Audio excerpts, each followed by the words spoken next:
And we are back. I'm Leslie Marshall. Our second guest in this hour, we saved the best for last, is Fred Redmond, Secretary-Treasurer of the 63 unions and 15, that's 15 million members of the AFL-CIO.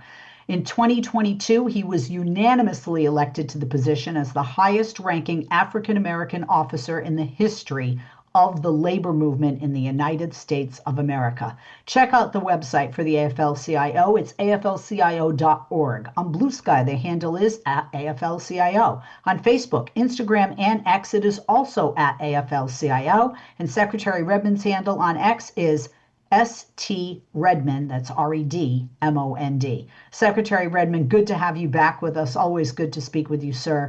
Well, thank Sadly, you, Leslie. It's great to be here. and great to have you with us. Sadly, it is not a great time in our nation when we look at voting rights, when we look at democracy and the threat to our Hmm. democracy, and we look at what these decisions, these rulings, this redistricting and gerrymandering are doing specifically to working people. So this is dangerous. This is dangerous not just for the state of Louisiana. Louisiana, we're seeing other states, Alabama, Mississippi, et cetera, moving on. Now, the AFL-CIO called this Supreme Court ruling, quote, an outright attack on the fundamental freedoms of working people. That is strong language, but it is accurate. So why do you see this decision as such a major turning point? Why is this an outright attack on the fundamental freedoms of working people? Well, Leslie, the Voting Rights Act of 1965, it was passed to correct centuries of discrimination against Black Americans that really prohibited them from participating in our democracy. And it has been hailed as the crown jewel of civil rights activism and arose from bloody resistance, especially in the South. So this was a blow to all Americans who believe in liberty and freedom and believe in democracy. Um, then when you look at the aftermath of what's going on, last night, state of Alabama, they rushed to pass new maps, and Tennessee, they have gerrymandered to eliminate their only Black district, and the LA, I'm sorry, the Louisiana elections have been pushed back to draw new maps in order to push Black representation out of the political system. So when we think about how the Voting Rights Act was made up of several sections, including measures to ensure that every American can access the ballot box and that our votes would be counted to stop state legislators from passing discriminatory laws and to guarantee fair congressional representation of voters of color. And since the moment that the Voting Rights Act was passed, there has been a single-minded effort and strategy to destroy it. And, we could go back to 2013 in a case called Shelby County versus Holder. It was then that the Supreme Court stopped states from going through a process called pre-clearance, where states had to get permission. States with a history of discrimination and violating people's voting rights had to get permission from the courts, had to petition the courts in order to change voting rights laws, and gave the court oversight to make sure that those law changes that they want to make does not go back to disenfranchising voters. They canceled that in 2013. And that decision itself rolled back decades of progress of holding states accountable for discrimination and voting laws. So what happened on April the 29th of this year, um, the Supreme Court just issued a devastating blow to the Voting Rights Act and an outright attack on the fundamental freedoms of working people. This decision strips Black and Latino voters in Louisiana and throughout the South of having a fair say in their elected representatives. So this is a clear setback. But what this has done is really, really mobilize people throughout this country to say, that's a bridge too far. And we're in the process of working with different organizations throughout the country, working with the religious community, and working with people of goodwill to make sure that we don't take this land down. I'm glad to hear that. A lot of people may hear Voting Rights Act case. They think it affects Hmm. only one state. As you pointed out, and as we've seen, the consequences could spread nationwide. It's already starting. You Right. mentioned Tennessee, you mentioned Alabama. What worries you and, as Secretary Treasurer for the AFL-CIO, for millions of workers, what worries you most about the precedent this ruling sets? Well, what it's saying is that it will become legal for states to arbitrarily make sure that Black, Latino representatives do not have an opportunity to participate as a representative in the U.S. government. And we got folks like in Tennessee with Steve Cohen, who was a white Jewish man who fought his life in the civil rights struggle, is being carved out of the map. So what this is saying is that, our representatives, already elected representatives, will be responsible for picking which districts have representation and which districts don't. See, when you gerrymander congressional districts, which the courts have historically said could only be done once every 4 years, I believe it is, during an election or right before an election. But now, when you got in the middle of the elections, or right before an election in this case, you have the state have a right to redraw the maps. And what it's saying is some people count when it comes to inclusion, when it comes to representation, and some people don't. And that's Well, like just, Louisiana, they're throwing votes out that have already been cast. I mean, it's horrific. yeah, that's right. Yeah. That's right. Um, So I'm Go ahead. sorry, go ahead. No, no, no, you go ahead. No, I was just getting ready to say that accelerating the concept of gerrymandering, um, it happens across the country, with many states rushing to redraw their districts, and now before the 2026 election, midterm election. And in the days since the decision, we've seen in Louisiana, the Secretary of State already announced they will delay their House primaries, giving state lawmakers time to redraw their congressional maps. So this is unheard of. When they're going to stop the election to give the legislature the time to draw the map to their liking. Mhm. And then when we watched and saw, you know, what happened with Abigail Spanberger, the new governor, Mhm. when we saw what happened with her, and she did not fight hard enough in a lot of people's attention when in the state of Virginia, the courts overruled the will of the people who freedomly elected for new maps. And the court just overruled that.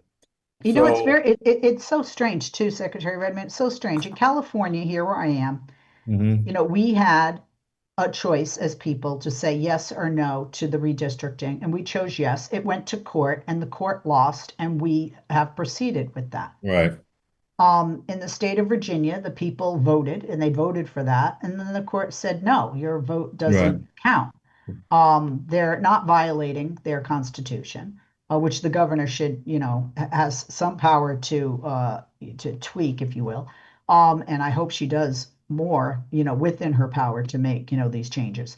But in states like Louisiana, the people aren't involved in this decision at all. In Florida, no, the people in Tennessee, the people are not involved in these decisions. And then the court says to Virginia, even though you voted for it, that's yeah, wrong. But in Louisiana, you're throwing out votes. That's okay. And then you have, the Supreme Court justice saying, I don't want you to perceive the court as being political when they're clearly making decisions in a political sense. Not You can't have it you can't say that you're following the Constitution when you're making a ruling based on the same thing in two different states differently, Right. right? Well, the AFL-CIO statement says voting rights are worker rights. So, can you help connect the dots for those listeners? Why are voting protections so deeply tied to wages, unions, workplace safety, and economic fairness? Because we have a right every election. We have a right to elect representatives who is coming down to two choices. You support billionaires and corporations, or you support working families, and it shouldn't be that way, but that's the way that it's turning out to be. Elections are important to working people because that's one day during the year when you have an election where is the same. Everybody gets to vote for the representative that's going to look out for their best interests and support the values, okay, that they Hold that hold near thought. and Hold dear. that thought. Hold Yeah, that thought, Secretary Redmond. We got to take a quick break. I hate taking a break, but we'll be right back. I want you to finish sure. that. I have more questions for you. And I Okay. love what you said there. Everybody's equal on election day. We'll be back. Mhm. We are back. I'm Leslie Marshall. He is Secretary-Treasurer Fred Redmond. He is the Secretary-Treasurer of the 63 unions and 15 million members of the AFL-CIO. Please check out their website, aflcio.org. Their handle on Blue Sky, on Facebook, Instagram, and X is also at AFL-CIO, and Secretary Redmond's handle is at ST Redmond, Redmond. Secretary Redmond, sorry for cutting you off there. Oh, it's okay. You were talking about how connecting the dots, how voting rights are workers' rights, and why voting protections are deeply tied to wages, unions, workplace safety, and economic fairness. Well, workers are connected to every aspect of federal policy and state and local policy. For example, without a strong OSHA Act, Occupational Safety and Health Act, we don't get protections on the job when it comes to safety and health. Without a strong Social Security program, we do not get strong Social Security and retirement life benefits that we pay into. So, elections affect every aspect of working people's lives. And working people really understand that the political system shape every aspect of their life. Like they say, from the cradle to the grave, Mm. everything that we do involves legislation, involves politics. We can't escape it. We don't necessarily like it all the time. Okay. We got some people who don't want to get involved, but more and more people are understanding the impact that elections have on their lives and their family lives every day. And as working people, we encourage working people to participate in the franchise itself because it's the one time that we have a chance to make sure that our voices are heard. So Absolutely. it's You, very important. It's very you've important. spoken, and I think that ties in good to this. You've spoken often about the historic connection between the labor movement and the civil rights movement. Yeah. Why is that relationship still essential today? Well, it's still essential today because, and I always quote Dr. King when he spoke at the AFL-CIO convention in 1959 in Belle Harbor, Florida. And Dr. King told the audience, he said, look, the two most fundamental organizations to promote social and economic justice is the civil rights movement and the labor movement. A. Philip Randolph, the great leader of the labor movement of sleeping car porters. A. Philip Randolph formed his own institute before he died to carry on the work that he believed in so strongly, which he referred to as the Black Labor Alliance. He said, when you think about it, issues that affect the Black community are issues that should be on the top of labor's agenda. When you're talking about health care, when you're talking about retirement security, when you're talking about fair and decent wages, and issues that should be on the top of the Black community's agenda should be on the top of labor agenda. It's the same thing. Health care, economic security, retirement security. So there's that relationship. And Dr. King, he made the connection where you can't have social justice without having economic justice. And the famous quote that he made to a reporter, he said, look, reporter was asked about, integrating lunch counters and Dr. King said, that's a part of the puzzle. Okay, but it don't make sense to integrate a lunch counter when you don't have money to buy a hamburger. So you can't have social justice without having economic justice. The two go hand in hand. And that's why the labor movement and the civil rights movement have been connected at the hip over the years because, the labor movement is the best movement to build a middle class. Hmm. I'm part of the Black middle class. My parents migrated from the South to the North, where they were sharecroppers. They farmed other people's land. And they came from the South to the North to seek a better life and to seek an opportunity, okay, at that middle class lifestyle. Well, no, but they wasn't asking for much. They want to work hard, save their money, eventually buy a home, purchase an automobile, the simple things that we take for simple now were things that people had to fight hard to do. And you could not do it without a civil rights movement to fight for opportunities for disenfranchised people and for a labor movement that fought for economic opportunity for workers to provide a decent living for their families. So the two movements, okay, have historically been connected together. And throughout this fight, over voting rights, then the labor movement and the civil rights movement has committed to lead the charge to make sure that this franchise of voting do not escape us and do not disappear from people who really need the political system the most. Hmm. Well, you and the AFL-CIO have warned that this ruling could, and you touched Mhm. upon it earlier, could further concentrate powers in the hands of corporations, billionaires, political insiders. So for everyday working people, what does that actually look like in real life? Well, for everyday working people, we could see a situation where, working people will begin to lose some of the protections that folks have fought for over the years. Right. I mean, this president have already made it illegal in some cases for government contractors to participate in diversity, equity, and inclusion. I mean, this administration has done so much since day one, that is really, really is going to have an adverse effect on working people for years to come.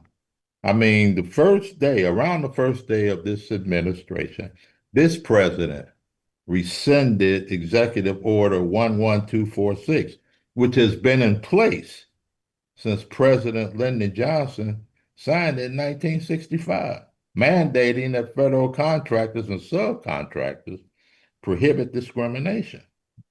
But these attacks continue to go on throughout this administration. Federal equal employment protections were revoked on day one with EEOC Executive Order 11246 eliminated, threatening decades of progress for Black federal workers. We've seen the largest, um, we've seen the largest anti-job program against Black women with the elimination of government contractors. These were people who worked in clerical positions all throughout the federal government. The largest group of federal employees whose jobs were eliminated happened to be Black women who went to work after World War II, who participated in that migration from the South to the North, and went to work for the federal government, performing secretarial jobs, and then later on advanced to work IT jobs and other positions. These were the biggest victims of Doge, were Black women. So, we have to look at this for what it is. I mean, you know, um, even got a Department of Justice Civil Rights Division pivoting towards reverse discrimination, claims white men are being weakened in the employment enforcement.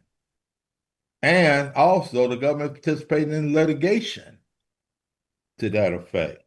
So, and then the NLRB, the National Labor Relations Board, has been paralyzed for Yeah. 1 year, could not get a quorum.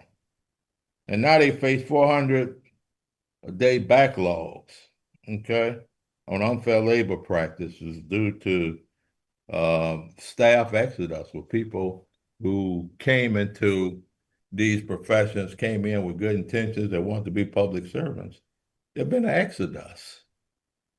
There's been an exodus because people are not being allowed to work at their full potential because of the policies of this administration that's contrary to everything that we have fought for when it comes to civil and human rights over the years. Well, So, you have just pointed out in a very, in a mhm, great manner that how the Black community, also Latino, Native American communities, right. their political voices are weakened when you have these executive orders, but the rulings like this weaken them even more so. Why is it these communities are often hit first and hardest by decisions like this? Well, this is, I strongly believe that, the whole issue of white supremacy is becoming more and more relevant as the economy shifts. Okay. Then it's like, it used to be going back during the civil rights struggle of the 60s. It was one of those sort of things where, people was trying to find out, I'm white, I'm in America, but I'm not being able to fulfill my full potential. And people say, well, it's their fault. Yep, Ain't nothing wrong very with well you. said. It's their fault. These people on welfare, getting these welfare babies, getting free housing and all that kind of stuff. They're taking advantages away from you. Okay. And Right. today, it's the immigrants. It's Yep, the and immigrants. they continue to do it. Secretary Redmond, we are out of time, but I want to Oh, talk to you wow. more about this and so many things. It Okay. just flies by when I have you on, as Yeah. always. Secretary Fred Redmond, Secretary-Treasurer of the AFL-CIO, 63 unions, 15 million members. Check out their website. Go to aflcio.org. On Blue Sky, Facebook, Instagram, and X. Follow them at AFL-CIO. And on X, follow Secretary Redmond, STREDMOND. Secretary Redmond, thank you for taking the time, and I hope you have Thank you, Leslie. Thanks for having me.